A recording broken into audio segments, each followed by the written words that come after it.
बहुत समय पहले की बात है। एक जंगल में सिंहासन नाम का एक खूंखार शेर राज करता था। वो बहुत लालची और अहंकारी था। हर दिन वो कई जानवरों को मारकर खा जाता था, जिससे जंगल में दहशत फैली हुई थी। एक दिन जंगल के सभी जानवर मिलकर शेर के पास गए। उन्होंने उससे विनती की, महाराज, आप हर दिन कई जानवरों को मारते हैं। अगर यही चलता रहा तो जंगल में कोई जानवर नहीं बचेगा। हम आपसे वादा करते हैं कि हम रोज आपकी गुफा तक एक जानवर खुद भेज दिया करेंगे। इससे आपको शिकार की मेहनत भी नहीं करनी पड़ेगी। शेर ने ये प्रस्ताव मान लिया। अब हर दिन एक जानवर शेर का भोजन बनने के लिए उसकी गुफा तक जाता था। चतुर खरगोश की बारी। एक दिन खरगोश की बारी आई। वो बहुत छोटा था, लेकिन बुद्धिमान और चतुर था। वो मरने से डरने के बजाय एक तरकीब सोचने लगा। वो जानबूझकर शेर की गुफा तक बहुत देर से पहुंचा। गुफा में भूखा शेर गुस्से से दहाड़ रहा था। उसने खरगोश को देखकर चिल्लाया, ओ छोटे जानवर, तुम इतनी देर से क्यों आए? क्या तुम्हें पता नहीं कि मैं कितना भूखा हूँ?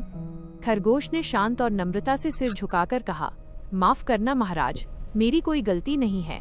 मैं तो समय पर ही निकल गया था, लेकिन रास्ते में मुझे एक और शेर मिल गया। शेर ने और भी जोर से दहाड़ा, क्या दूसरा शेर?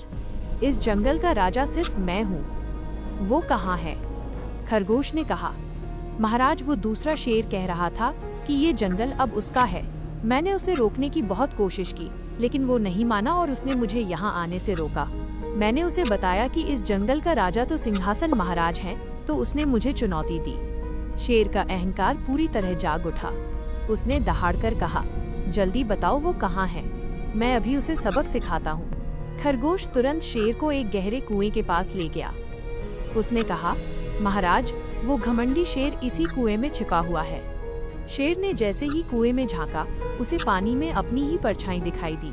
वो परछाई को ही दूसरा शेर समझ बैठा। गुस्से से तिलमिलाकर शेर ने जोर से दहाड़ लगाई। कुएं के अंदर से भी वैसी ही दहाड़ की गूंज एको सुनाई दी। शेर को लगा कि दूसरा शेर उसे जवाब दे रहा है। बिना सोचे समझे घमंडी शेर उस दूसरे शेर से लड़ने के लिए कुएं में कूद पड़ा और डूबकर मर गया। इस तरह छोटे से खरगोश ने अपनी बुद्धि का इस्तेमाल करके पूरे जंगल को खूंखार शेर के अत्याचार से बचा लिया। कहानी की नैतिक शिक्षा, मॉरल ऑफ द स्टोरी। बल से ज्यादा बुद्धि शक्तिशाली होती है। कहानी सिखाती है कि किसी भी समस्या का समाधान करने के लिए ताकत के बजाय बुद्धिमानी और सोच विचार का इस्तेमाल करना चाहिए। घमंड हमेशा खतरनाक होता है,